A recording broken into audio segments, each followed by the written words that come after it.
When you were putting together this card, was it different? And what were you trying to accomplish here, trying to put together this card to make your first splash in the United States? You know, it was not very hard. We have some great fights. Not only main event, we have like 4 very good fights. You know, it's like Renan Barao gonna fight, like former 2 veterans, Ren Borg gonna fight, and Reshad Evans, former UFC champion. You know, we have very good big team here in US, and it was not very hard to make this card happen. You know, and yes, like Reshad Evans has come back. You know, this is very big news too. You know, former UFC light heavyweight champion. Khabib, do you have an opponent for Reshad, or is that still something that your promotion's working on? No, we don't have yet opponent. You know, it's like we asked couple guys, they all pull out. You know, it's like a little bit hard to find for Reshad opponent. And I think like next week we're gonna finish. And I hope finally we're gonna find for him opponent. Okay. You've also been talking about signing Kevin Lee. Is there any update you can give us on that? Yes, we signed him. And you know, it's like we sign him and we make a new division. You know, a new division 165. I think it's gonna be big news for a lot of fighters around the world. You know, I know many fighters they want 165 because there is like a lot of fighters who cannot make 155 and they a little bit small in 170. You know, I think it's gonna be big news. Same time with Kevin Lee. We sign and we make new division 165. Now we're gonna move like 165, 75, 85. Huh. Yeah, that's super interesting, man, because Kevin Lee has been talking about that for a very long time. Obviously something that the UFC never wanted to do. Why are you open to it? Why do you think you're different? Honestly, this is not only about Kevin Lee.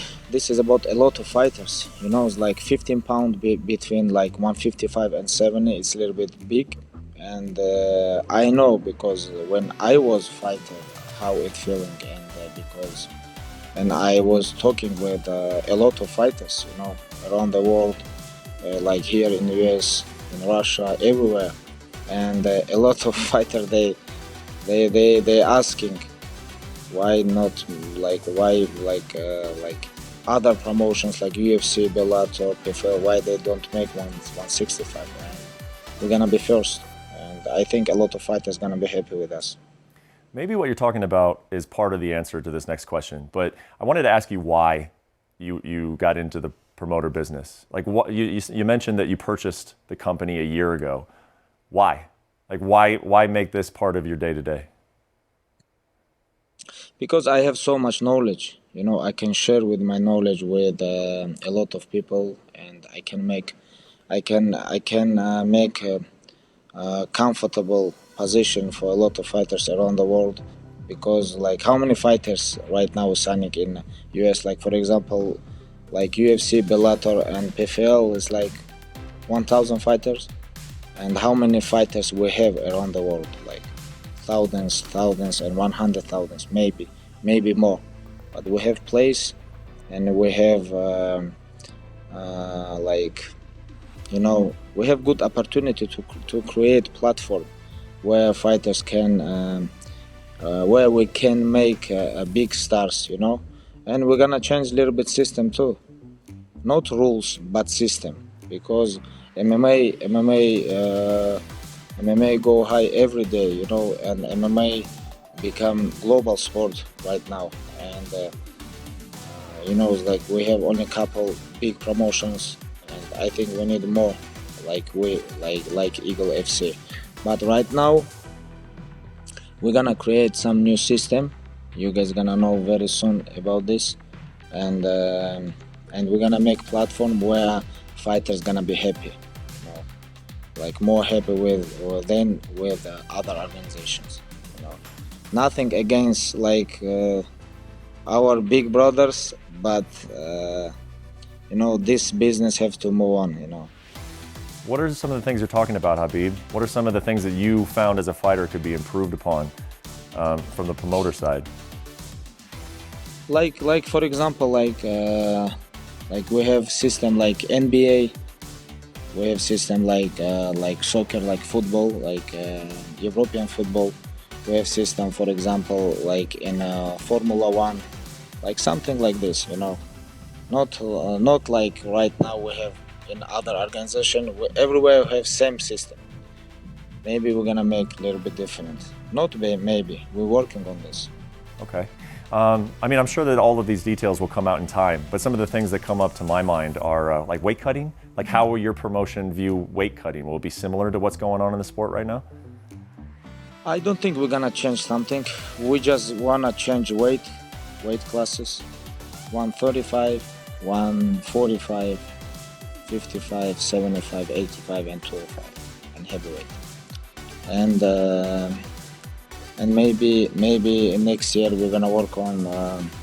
We're gonna create like some system like team versus team, you know, because if you watch on all big sports like NBA, soccer, like American football, like any sport, like Formula One, like Ferrari versus Lamborghini or like Aston Martin, like whatever, you know, like everywhere is like team versus team, you know, and maybe we're gonna make something like this, and it's gonna be, I think, it's very interesting system. I've had conversations with you as like a fighter, right? And you talked about how you didn't make much money when you first came into the UFC. I mean, you were basically on the first contract you get, the 10 and 10. You know, we're all familiar with that system. You and your manager Ali made that system work for you. By the end of your career, you were making a lot of money. But as you transition over into a promoter, what are just your general thoughts on fighter pay in MMA? You think anything needs to change? What are some of your opinions on how athletes are compensated in mixed martial arts?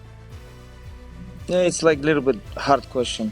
Honestly, it's like a little bit hard question. You know, if you wanna become success, you have to beat everyone. You know, you have to beat everyone. You have to maul everyone. Then you can become success. I talk about like MMA. If you're the best, you're the best. You know, and if you're the best, you can become famous. You can become rich. You can take all belts, like everything what you want. But most important thing, you have to stay focused, work hard, and your time gonna come, you know. Like same thing, like in promoter side too, you know, like nothing change. If you wanna become best, you have to create some new things right now. This is what I think, you know. We have to create new things. We're gonna create new system, and the next year it's like I'm very excited about this because I remember like 1 year ago, like December. It was December 1 year ago. Yeah. When I buy Eagle FC, like a lot of people ask me why you need this, but right now look at what position we have, and I can imagine what's going on after 1 year. You know, when we're gonna make in USSA countries like 10 show, in US like 8-9 show, and around the world like maybe we're gonna make like 20-25 big shows, and then we're gonna look and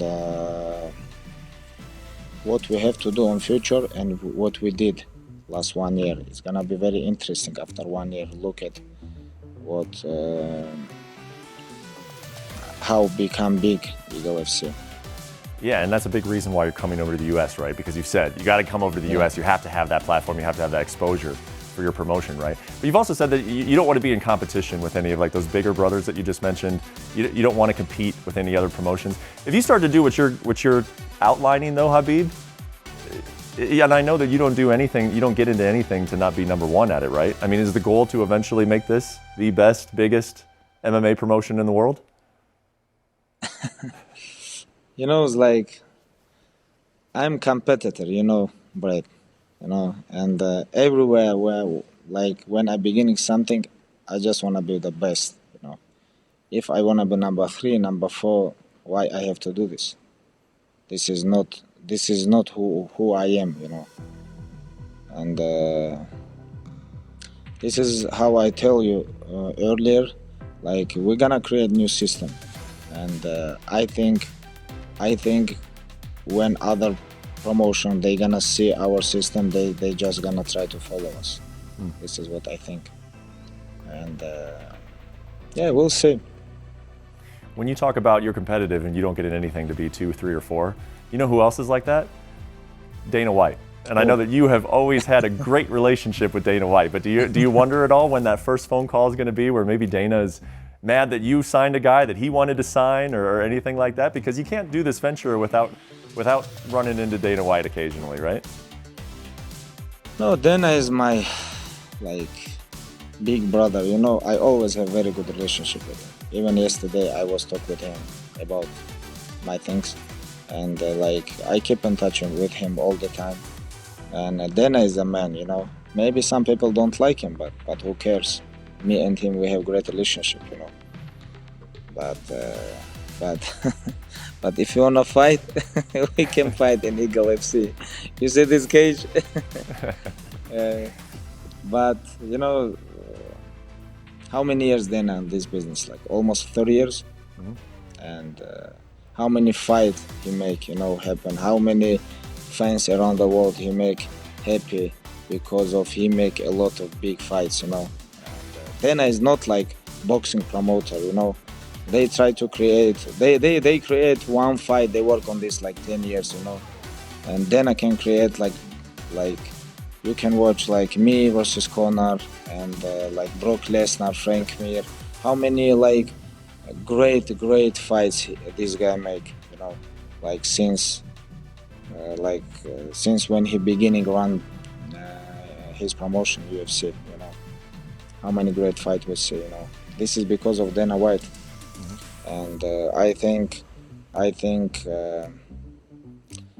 when people think about MMA, like first person like become on your mind, it's Dana White. Not even fighters. They all think about Dana White, you know. We have to be appreciated for him. Nothing against him, but my goal is like make Eagle FC become like global sport, you know, and change a little bit system, not rules, but system. And I'm very excited about this journey.